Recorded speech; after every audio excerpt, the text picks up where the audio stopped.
Television दुनियार सबुठारु लोकप्रिय अभिनेत्री मानक मध्यरु हिना खान अन्यतम। से अभिनय करिथिबा एक धारावाहिकर अक्षरा भूमिका जोगु तांकु दर्शकंक ठारु खूब भल पाइबा मिलिथिला। एहा परे बिग बॉस शो अनेक एल्बम वेब सीरीज माध्यम रे से दर्शकंकर हृदय रे निजर एक स्वतंत्र परिचय सृष्टि करिसंती। हेले एही चुलबुली सुंदरी अभिनेत्री हिना खान एबे कठिन समय दे गति करुछंती। तेबे जहा सूचना मिली कि वर्तमान हिना को स्टेज 3 कैंसर। निजे हिना निश्चिंत करिसंती जे तांकु स्तन कर्कट रोग होईछि।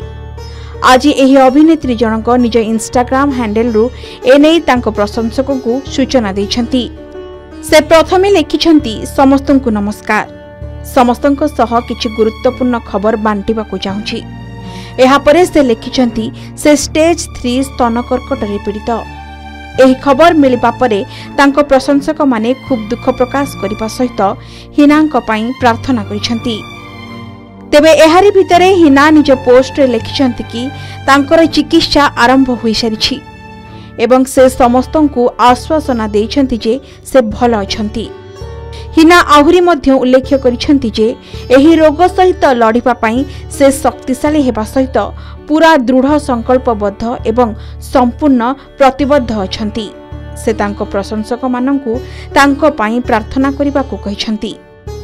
तेबे एही पोस्टटी शेयर हेबार किछि समय भितरे प्रशंसक एवं तांकर बंधु माने एथिरे प्रतिक्रिया देबा आरंभ करि दैछंती।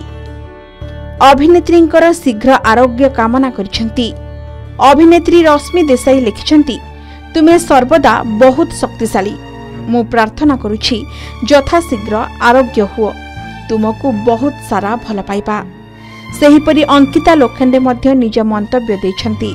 से लिखिछंती, एहा ठारु हिना आहुरी अधिक शक्तिशाली, एहाकु मध्य से पास करिवे।